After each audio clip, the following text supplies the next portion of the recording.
Hey everybody, welcome to my page and thanks for visiting my channel. My name's Ashley. I lost over 80 pounds in a sustainable, healthy way, and I've come on here to kind of share my secrets and my tips and tricks of what I did that helped me lose the weight and keep the weight off. So today's video is all about body dysmorphia. I'm going to share how I was able to heal from body dysmorphia, and if you don't know what body dysmorphia is, it's basically when you have an idea of yourself that's completely different than reality. So whether you think you look bigger than you do or smaller than you do, it's how you think of yourself, how you think inside your head versus the reality. So a little bit of a backstory is I was down about 60 pounds in my weight loss journey, and I would still look in the mirror and I hated the way I looked. Every time I looked at my body, I would just pick out what I wanted to change, how much more weight I wanted to lose.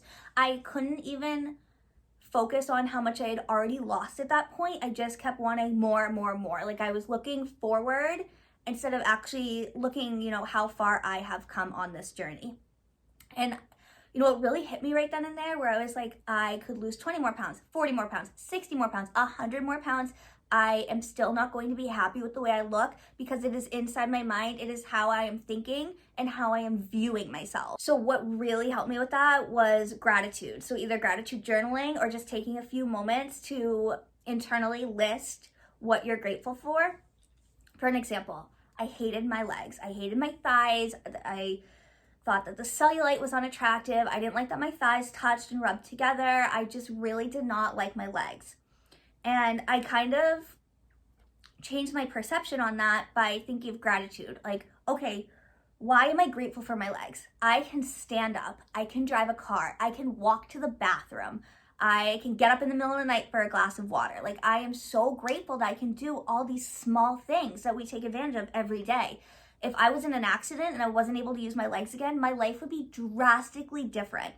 So I just kind of kept thinking with that POV, like, why do I love my legs? Why do I love this body part? What does this body part do for me? And how would my life be different without this body part? Or if this body part didn't function the way it does, in my everyday life.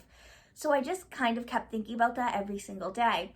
And then eventually, like, my mindset shifted where I didn't have to kind of force those thoughts. I just woke up and I would look at my legs and I would immediately think gratitude towards them. I wasn't thinking of what I didn't like about them. I looked at them and I was like, oh my God, thank God I have my legs. Like, thank God I can go to the bathroom on my own. Thank God I can drive a car. Like, I just immediately looked at that body part and thought of why I was so happy to have it.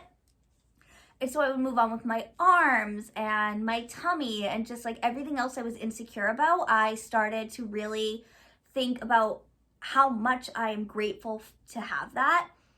And like I said, like, my mind just naturally shifted that way. So every time I wake up, I just look at myself and it's with gratitude and it's not with hate or disgust. Another thing that really helped were affirmations. So affirmations are positive statements that we can say about ourselves. Here are a couple of examples of affirmations that I personally like to use in my day-to-day life that just kind of remind me to come back to my body and appreciate my body. And starting off with number 1, I am learning to accept my body. Okay, so it's not really like pressure, like I love my body. It's not like a force. I am learning to accept my body. Just taking it day by day, learning to love your body, learning what works for you, what doesn't work for you. Another example is, my body is my home. I choose to build it up, not tear it down. Okay? Another good one that I really like is, I work out because I love my body, not because I hate my body. Okay, when we want to exercise, you don't want to hate yourself into a version you love. That's not possible. So the more that you fall in love with yourself and be proud of yourself for making small changes, making better routines, better choices, that's when we start to fall in love with ourselves. So you can't force yourself into loving yourself. You can't hate yourself into a version you love. It's just taking it day by day, making smaller, better choices. Okay, the third way that I helped heal myself from body dysmorphia was through mindful movement. So I tried to exercise at least 5 days a week. And I'm not saying like you need to do an hour of exercise. You need to go to the gym in order to feel better. I'm saying that you need to move your body mindfully. So maybe going for a walk. Maybe it's doing a 10-minute YouTube workout. Maybe it's going to the gym for an hour and pushing yourself in a healthy way. There's so many ways that you can move your body mindfully. And the way I say mindfully is when you go for a walk, actually look around your surroundings. Think of things that you're grateful for. You know, your legs that help you take every single step on this walk. Because when you find the joy in exercising and like the purpose, you know, the joy in moving your body in a healthy way, it makes you want to do it more and more. If you're forcing yourself to work out and you're miserable every day, you're not going to want to do it. You're just not going to want to do it.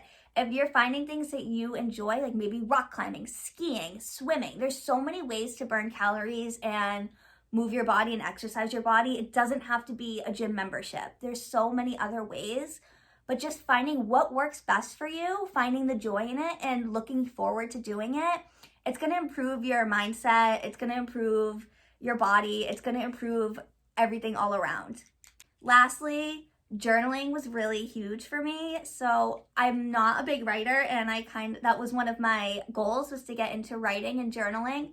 So when it comes to body dysmorphia, if you're feeling really bad about yourself one day, it's okay to write all these thoughts down. You know, it's better than keeping them in with you, because when you keep them inside, you carry them around with you every single day. They're there with you every day. Whether you're not actively thinking about it, they're subconsciously buried deep back, and you're carrying it around. Your body is tensing up, your nervous system, because you're carrying around those negative thoughts with you.